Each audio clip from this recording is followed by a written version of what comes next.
A single, unexpected DNA report turned our perfect family life into an unimaginable nightmare. The revelation came like a bolt of lightning, tearing apart decades of trust in a matter of seconds. In the heart of our tranquil suburban life, we had built a fortress of love and secrecy. When a casual ancestry test unveiled an inconceivable truth, it threatened to dismantle everything we held dear.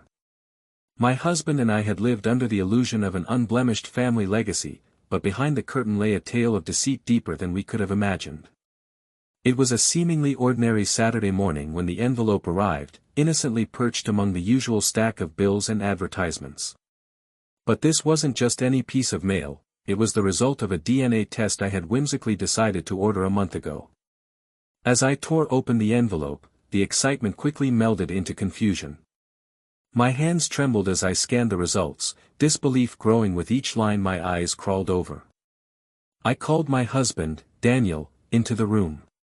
His face, normally a mask of calm and assurance, faltered as he read over my shoulder. Our perfect image was crumbling right before our eyes. "This can't be right, Sarah," he stammered, his voice a frail echo of his usual composed tone. "But it's right here, Daniel," I replied, my frustration mingling with fear. "There's no mistake. The results are clear." We spent hours poring over every line, hoping for a clerical error, a misplaced decimal. Yet, it all added up to the same devastating conclusion: our daughter, Emily, wasn't biologically Daniel's. The air between us thickened with unspoken accusations and desperate justifications. "I would never." Daniel started, but the words hung, unfinished, because we both knew the truth. This was more than a misunderstanding, it was a betrayal buried deep within the fabric of our family history. We called our family together, intending to handle the situation delicately. "Let's just talk through it," I pleaded, trying to offer a semblance of control over the chaos. But when they gathered in our living room, the weight of the truth bore down on my chest. The room buzzed with nervous anticipation, everyone glancing around, sensing the looming dread about to unfold. Finally, amidst the tense silence, I revealed the truth. "The test," I began, hesitating as the room narrowed in on me, "it showed that Emily is not Daniel's biological child." The room froze, eyes wide in disbelief as the weight of our secrets lay bare. Emily's face drained of color, her hands clasped tightly as if holding onto something only she could see.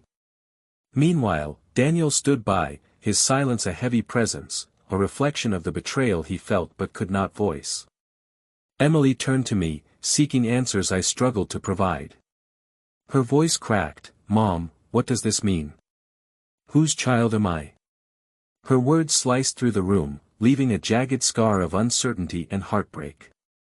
"Emily, we love you," I whispered, trying to mend the breaking pieces around us. "That has never changed, and it never will."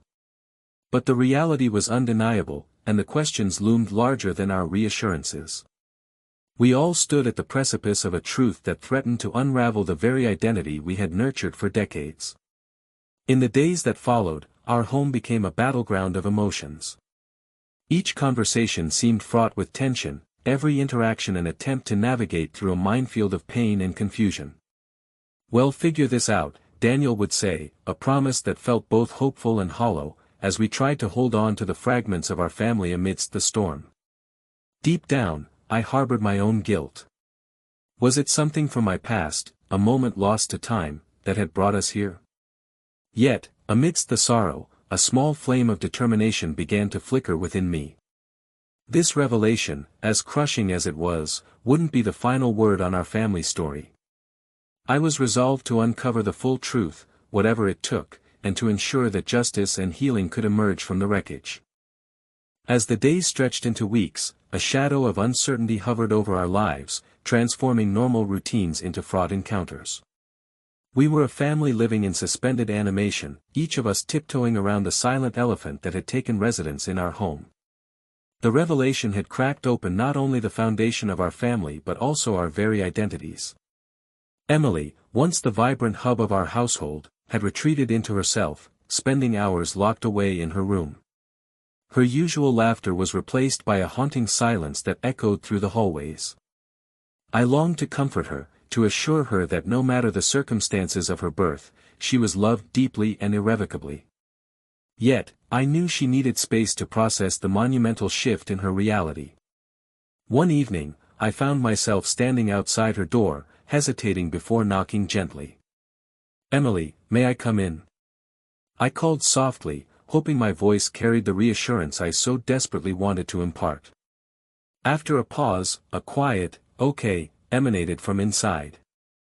I entered, finding her seated at her desk, the soft glow of her laptop casting a halo around her head. She looked up, her eyes reflecting a depth of sadness that pierced my heart. "I'm so sorry, sweetheart," I began, sitting on the edge of her bed.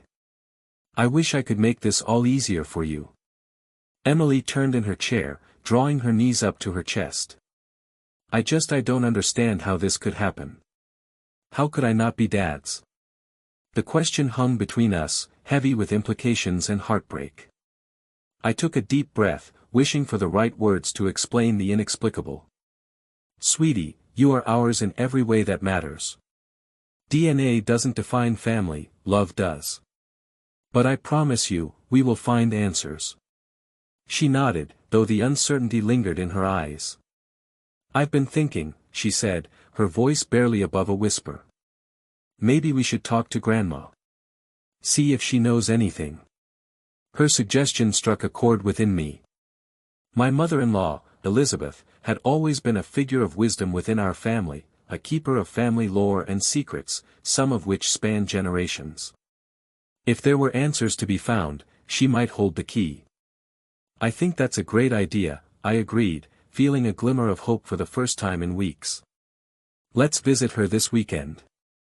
As the weekend approached, Emily and I prepared for our visit to Elizabeth's with a mix of apprehension and anticipation. The drive to her quaint cottage on the outskirts of town was filled with a silence that crackled with unspoken questions.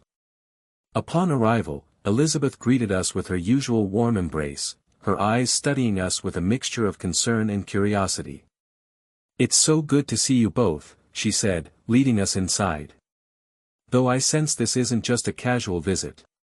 Seated around her kitchen table, the aroma of freshly baked scones enveloping us, I felt a knot of anxiety tighten in my stomach.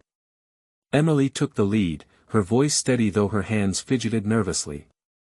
"Grandma, we need to know more about our family. I took a DNA test, and well, it showed that Dad isn't my biological father." Elizabeth's face fell, a shadow of realization passing over her features. She sighed deeply, as if an old burden had suddenly become too heavy. "Oh, my dear," she said, reaching out to grasp Emily's hand. "I feared this day might come." My heart skipped a beat as I exchanged a glance with Emily. "You knew?" I asked, the words tinged with an edge of disbelief. Elizabeth nodded slowly, her expression a blend of regret and resolve. "I didn't know everything, but I suspected there were truths in our family that hadn't been fully confessed." She paused, gathering her thoughts. "Your mother, Sarah, was dealing with a lot when you were conceived, Emily. There were complications." Emily's grip on her grandmother's hand tightened, her voice barely a whisper. "Complications?" Elizabeth sighed, her gaze distant as she recalled the past. "Your mother was young and confused. There was someone else, before your father. A man who came into her life briefly, and then disappeared. Your father, Daniel, was aware but chose to love you as his own from the very beginning." Emily's eyes filled with tears, a tremor in her voice as she asked, "And this man, do you know who he is?" Elizabeth shook her head sadly. "I only met him once, briefly. Your mother never spoke of him again, and we all moved on, hoping that perhaps it was all in the past." I felt a flush of anger beneath the surface, my mind reeling from the depth of secrets that had been kept. But more than that, I was overwhelmed by the choice Daniel had made all those years ago to embrace Emily as his own, despite knowing the truth. As we drove back home, the sun setting behind us in a blaze of orange and pink, Emily and I sat in reflective silence. There was still much to unravel, much to understand, but now we had a starting point, a thread to pull that might reveal more of the tangled web our lives were caught in. When we returned, Daniel was waiting, his expression a mix of anticipation and fear. Emily approached him first, her eyes red but determined. "Dad, I know now. About Mom and the other man." Daniel's face fell slightly, but then he nodded, a deep sigh escaping his lips. "I'm so sorry, Emily. I wanted to protect you. I never wanted you to feel like you were anything but my daughter." Tears welled in her eyes again, and she stepped forward, enveloping him in a fierce hug. "I love you, Dad," she said, her voice thick with emotion. "You'll always be my father. No test will ever change that." I watched them embrace, a warmth spreading through my chest despite the lingering cloud of uncertainty. There was still a journey ahead of us, a path fraught with potential revelations and reckonings. But in that moment, I felt the strength of our family, our real family, beginning to reforge, stronger and more resilient than ever. With Elizabeth's revelations as a guide, we set about piecing together the fragments of our history. There were still many questions, many paths yet to explore, but amidst the chaos, something began to take shape within me, a fierce resolve to uncover the truth, not only for Emily but for all of us. As the weeks turned into months, our investigation took on a life of its own. We delved into old records, consulted with anyone who might shed light on the past, and sought out every lead, no matter how tenuous. The truth, as it turned out, was buried deeper than we had anticipated, and each revelation brought with it another layer of complexity. But amidst the uncertainty, there was a growing sense of unity within our familiar shared mission to unravel the mysteries of our past and reclaim our narrative. Emily, with her newfound strength, became the driving force, her determination inspiring us all to push forward, no matter how daunting the task. Through it all, Daniel remained a steadfast pillar of support, his love for Emily unwavering in the face of the truths we uncovered. His choice to stand by us, to choose love over resentment, became a guiding light in our journey, a reminder that family is defined not by blood but by the bonds we forge and the choices we make. In the quiet moments, when the world seemed to still and the enormity of our task weighed heavily on my shoulders, I would find solace in the knowledge that we were on the right path. The secrets of our past were unwinding, one revelation at a time, and though the road ahead was long and winding, we were traveling it together with love as our compass and truth as our destination. And so, with renewed resolve, we pressed on, determined to uncover the full story, whatever it may be, and to finally find peace in the knowledge of who we really were. As the search unfolded, my days became consumed with tracking leads through libraries, online archives, and any dusty records I could find. Our small town held more secrets than I had anticipated, each discovery bringing us closer to the mysterious figure from Emily's pasta ghost who had inadvertently woven himself into the fabric of our family. Every step forward felt like peeling back the layers of a tightly wound story, where the truth lay hidden beneath years of silence and unresolved histories. Emily had taken the revelations in stride, with a maturity that belied her years. Her strength astounded me, and it became evident that our journey had sparked a growth in her, our resolve to find the man whose legacy she carried in her veins. "I need to know where I come from, Mom," she insisted one afternoon, her eyes ablaze with determination. Her voice was steady, but the vulnerability was palpable. "I want to understand who he was, and why he left." Her words resonated with me deeply. The search was no longer just about uncovering a forgotten past, it was about fulfilling a need for identity, a completion of self. And so, with her resolve sparking my own, I dug deeper. One evening, as the sun dipped below the horizon, casting long shadows across our backyard, Daniel approached me with an expression of both worry and hope. "Sarah, I've been thinking," he began, his tone careful as if navigating a delicate balance. "Maybe it's time we get some professional help. A private investigator could do much more than we can." I considered his suggestion, weighing the potential benefits against the fear of what we might uncover. But deep down, I knew he was right. This was bigger than what we could handle alone. "It's worth a shot," I agreed finally, nodding. "We need someone who can see what we can't, who can connect dots we might miss." With that decision, We engaged the services of a private investigator, a woman named Claire, renowned for her tenacity and skill in uncovering long-buried truths. From our first meeting, she exuded confidence and understanding, traits that immediately put us at ease. "I'll do my best to find out more about this man," she assured us, her voice firm with conviction. "Whatever it takes." Weeks passed, filled with anticipation and nervous energy as Claire pursued every lead. Each update, though small, felt monumental, a name that matched, a location that fit the timeline, a description that rang familiar. With each fragment of information, a picture began to emerge: a man named Michael who had lived briefly in our town, known to few but not forgotten. It was a rainy afternoon when Claire called us with news that sent a thrill of nerves down my spine. "I found something significant," she began, her voice carrying a hint of excitement. "A relative and uncle, it seems, still lives in the area. He might hold the answers you're looking for." The revelation was like a lifeline, a beacon shining through fog. Emily's face lit up with a hope I hadn't seen in months, her eyes wide with the prospect of closure. "We have to meet him," she insisted, her voice trembling slightly with the weight of possibilities. "He might know things about my father, about our family." And so, a meeting was arranged, a chance to connect the dots, to bridge the gap between the past and the present. As we prepared, a flutter of anticipation mingled with fear coiled in my stomach. What would we learn? Who was this man we sought, and what stories could he tell? The day of the meeting arrived, heavy with the promise of revelations and the anxiety of unknown truths. We drove to a quaint little house nestled in the outskirts of the town, the kind of place that seemed to exist outside of time. As we pulled up, I noticed the well-tended garden, a testament to the care and love put into the home.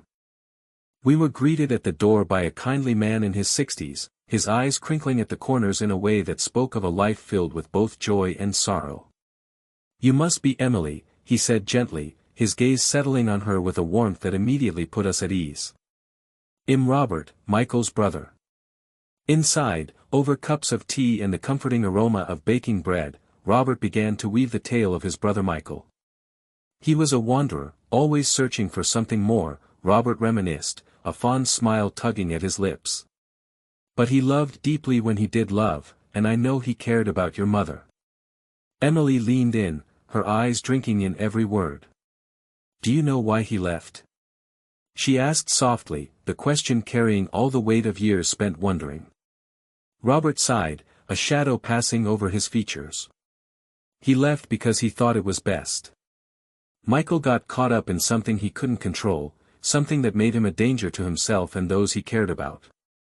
It broke his heart to leave, but he thought he was protecting you." The room fell silent as we processed his words. The truth was bittersweet: a man who had loved, but who had been forced to act in ways that left him as a stranger in his own life. Yet, amidst the sadness, there was an understanding that resonated with Emily. She turned to me, her eyes glistening with unshed tears. "He did love us," she murmured, the realization settling profoundly within her. "He was just lost." In the following hours, Robert shared more about their family stories of laughter and loss, of hope and regret. It was a mosaic of memories that painted a picture of a man who was flawed but loving, someone who had struggled against his demons but cared deeply for those he left behind. As we left, Emily seemed lighter, as though the pieces of her identity had finally begun to align. There was still much to understand, still questions that lingered in the shadows, but she had found a measure of peace in knowing her father had not abandoned her lightly. He had been a man shaped by circumstances, trying his best within the confines of his world. In the days that followed, I watched as Emily blossomed with a renewed sense of self. Our journey had been painful and tumultuous, but it had also brought us closer, strengthening the bonds that defined us. Daniel remained a steadfast presence, his love as unfaltering as ever, reminding us that the essence of family lay not in shared blood but in shared experiences and unconditional support. The search had not ended, for we were still unraveling the full scope of Michael's life and his impact on ours. Yet, amidst the uncertainty, there was a newfound Clarissa recognition of the strength and unity within our family, a shared journey of discovery and healing. We were rewriting our story, together, with each revelation and every heart-to-heart conversation. Piece by piece, we were forging a legacy of love and understanding, and in that, we found the courage to face whatever truths the future might unveil. As the fog of uncertainty began to lift, there was a sense of resolution taking root within our family. We had spent so long unraveling the past, and with each revelation, the present seemed to come into sharper focus. Emily, buoyed by the knowledge of her father's love even if from afar, had found peace. But there was still one thing left to do: meet Michael, the man who had, unknowingly, set us on this path of discovery. It was a revelation from Robert that turned our focus. While Michael had passed away years earlier in a small town in another state, his final wishes had been to reach out to his daughter. Robert had kept a letter that Michael had written for Emily, not knowing if she'd ever see it. Now, with trembling hands, Robert entrusted it to us. As we sat together at home, Emily held the letter with a mix of trepidation and hope. "Do you want me to read it with you?" I asked gently, placing a reassuring hand on her shoulder. She nodded, swallowing hard as she unfolded the aged paper. We read together, the words echoing like a voice from the past, bridging the gap between a father and the daughter he never knew but always loved. "Dearest Emily," it began, the handwriting a careful scrawl. "If you are reading this, it means that life has taken you on a journey to discover where you come from. I wish I could have been there to guide you, to watch you grow. But circumstances kept me away, not for lack of love, but because I wanted you to be safe." Emily paused, her voice catching in her throat. Tears slipped down her cheeks, but she continued, finding strength in the acknowledgement of her father's intentions. "I hope you have grown up surrounded by love, with people who cherish you for the incredible person you are. Know that I thought of you often, with joy and hope for the life you would lead. I wanted so much to be a part of it, but my presence would have brought more harm than joy." We paused, the room silent except for the soft sound of her breathing. Emily wiped her tears and went on. "There is a legacy I hope to pass on to you, not of blood, but of spirit. I come from a family of dreamers and fighters, people who loved deeply and lived fully. I hope you carry that with you too. My life was scattered, but my heart was always full when I thought of you. I love you, Emily. More than words can say." As the final words of his letter hung in the air, Emily released a shuddering breath, the weight of years lifting from her shoulders. She folded the letter carefully, holding it to her chest. "He did love me," she murmured, a soft smile breaking through the tears. "I can feel it." The knowledge had finally closed a chapter filled with questions, and for Emily, it opened a new one anchored in a sense of belonging and history. Despite the distance and the years, her father's spirit lived on within her, and in the family bonds we continued to forge. In the following weeks, we found ourselves frequently visiting Robert, who embodied the remaining tangible connection to Michael's life. He shared more stories, each one adding color and depth to the portrait of Michael we were assembling from shared memories and heartfelt anecdotes. Emily became fascinated by her paternal lineage, finding joy in little mannerisms she possessed, which mirrored the family she had only begun to know. The journey had bonded us all, uniting us through shared trials, and teaching us what it truly meant to be a family. Daniel, for his part, welcomed this newfound acknowledgement of Emily's heritage with open arms, supporting her exploration and embracing the fullness of her identity. One evening after a family meal, Emily asked Daniel, "Dad, will you help me learn about the rest of our family? I want to know more about your side, our history." Daniel beamed at her, pride and gratitude shining in his smile. "Of course. I'd be honored to share our stories with you, Emily. You're an intricate part of all that we are." As we delved into more stories, genealogies, and family legends, we found ourselves richer for the experience, each tale weaving threads that bound us closer, strengthening the tapestry of our lives. The journey had brought us full circle, not returning us to where we had been, but instead to a place enriched with understanding, forgiveness, and love. We had learned the value of digging into our pasts, recognizing that sometimes, the wounds we fear to expose are the ones that, when healed, give us newfound strength. As spring turned into summer, the house filled with laughter once again, no longer shadowed by the past but illuminated by the possibilities of the future. Emily, grown from the experience, carried with her the knowledge of both her father's legacies, Michael's quiet love and Daniel's unwavering support, a testament to the complexities and profound depths of love that can exist within a family. One evening, as the golden sunset spilled through the kitchen window, casting warm hues across the room, Emily stood up and made her own toast. To family, she declared, her voice steady and full of emotion. For now, for always, and wherever our stories may lead. We raised our glasses, clinking them together in solidarity, knowing that regardless of the origins of our stories, we were a family bound by choice and love, a testament to resilience, the beauty of discovery, and the joy of embracing every chapter of our intertwined lives. The journey was complete, but our story, ever evolving, was just beginning, a tapestry of shared histories and new beginnings, forever colored by the truths we had uncovered and the love that had always been at the heart of our family.